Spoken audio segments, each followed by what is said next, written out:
had a stomach stapling, and then I had a gastric bypass, and I gained almost all my weight back. All right. The largest I ever was at one point was 455 pounds. All right. And I have to tell you that my life was about existing. It wasn't about living. All right. It was getting up in the morning and putting my feet on the floor and experiencing pain, because every night before I went to bed, my wife would have to help me put bandages on my feet, because the fluid was so heavy in my feet that I had open cracks on my feet. All right? So let me tell you something. Losing weight is hard. Keeping the weight off is harder still.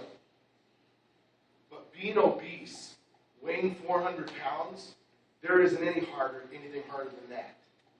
So we just have to choose our heart. All right? I'm never going back. All right? I will never go back to the way my life was before. Because living life is so much better than existing. Right.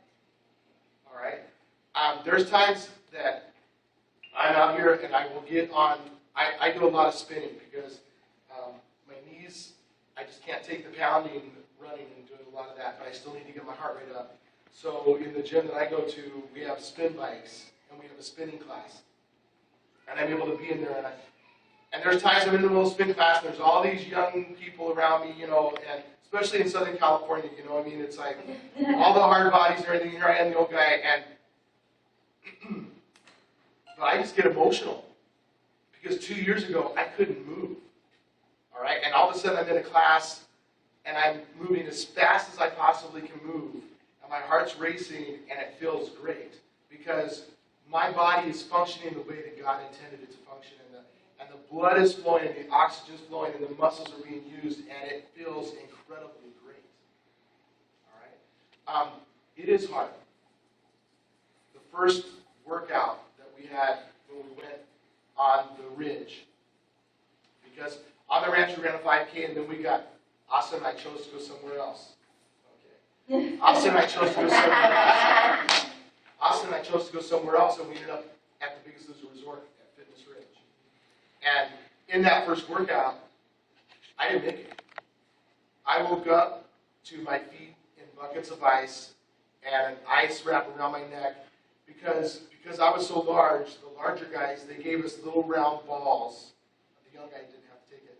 They gave us little round white internal thermometers because they were worried that our core temperature would get too high and we could die. All right? And my core temperature went too high. I passed out. They got my feet in buckets of ice. They got ice around my neck. They wouldn't let me do anything the rest of the day. All right? In that first workout, we're doing bear crawl. All right? I had an abdominal hernia from my surgeries, and I had it repaired. And in that first workout of doing bear crawl, that 6x6 inch screen that I had dislodged. All right? I still wear a surgical wrap because I have this alien thing that just protrudes because the hernia is so large. All right? At some point, I'm going to have surgery to have it removed or fixed, repaired again. All right? It was hard. The entire time that I was on the show, I had to deal with that. All right? So if you watch the show, you know. We went to New Zealand, and I'm climbing the side of a sand hill that's 60 feet mountain of sand. And in the middle of it, my core is just absolutely, I'm having muscle spasms and everything else because I have this massive hernia. It was hard. Right? Every time I worked out, it was hard.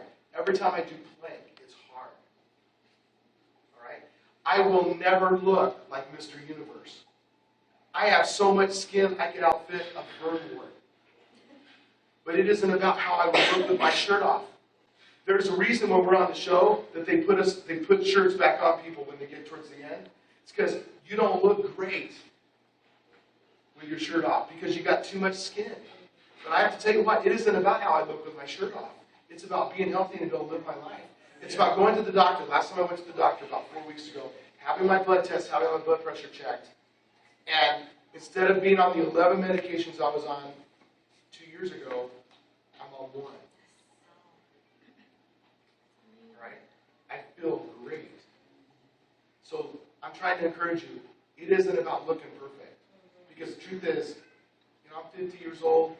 As I get older, let's just face it, things don't stay the same, all right? Unless you're Joan Rivers, all right, and you're going to spend thousands and thousands of dollars to have surgeries, you're not going to stay looking the same.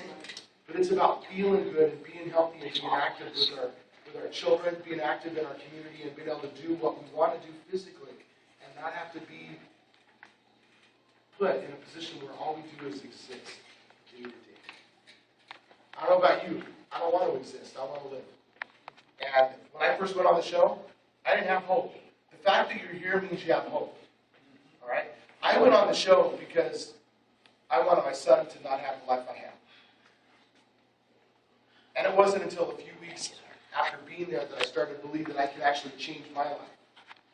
And it really wasn't until actually we went to New Zealand that I began to believe I could actually win the show. Because I never played the game. Every week I went up there, I put up all the weight that I had to lose because I was there simply to lose weight. All right?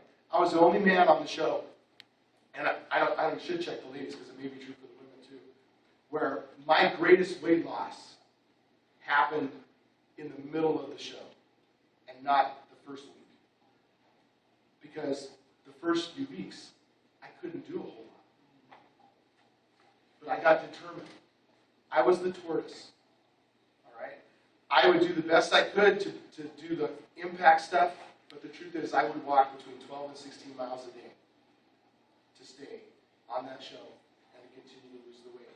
Because I knew that my biggest obstacle was I needed to change my habits. I needed to change who I was. And being there as long as possible was what was going to help me change my life. And actually, I ended up being on the show almost 6 months. Day-to-day choices, decision, every day. Make the choice to be healthy today. Don't worry about tomorrow. Don't worry about yesterday. That was something that Jillian would say to me all the time. This was her story. She said, okay, if you get a flat tire, you get out and you fix it. You don't get out and go slash the other 3. All right? But, hey, what we do is this. We have a piece of fried chicken, and we're like, hey, I just had a flat tire. I might as well go ahead and finish the bucket. All right? Or, hey, you know what? I had that chocolate bar out of the family pack, but why not go ahead and finish the family pack? Or, hey, these are low-fat Oreos. I'll go ahead and eat twice as many. Okay?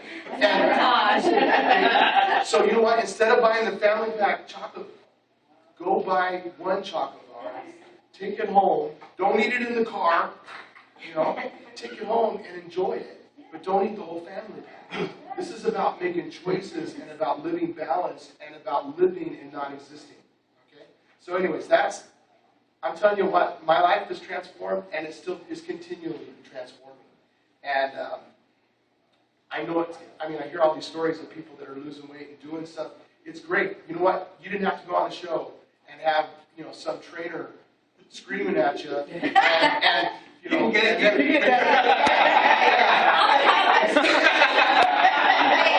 Trainers, friends. And I'll tell you what, the accountability. Yeah. There's a reason I go to spin classes. There's a reason I go to spin classes. Because there's people there that have actually said, hey, if you missed another one, I was going to come to your church on Sunday and find out, okay, where have you been? Heidi. So, Heidi will call you. That's what you need. Make yourself accountable. But there's hope. You can transform your life. I've done this. I lost 100 pounds 5 times. I've never kept it off.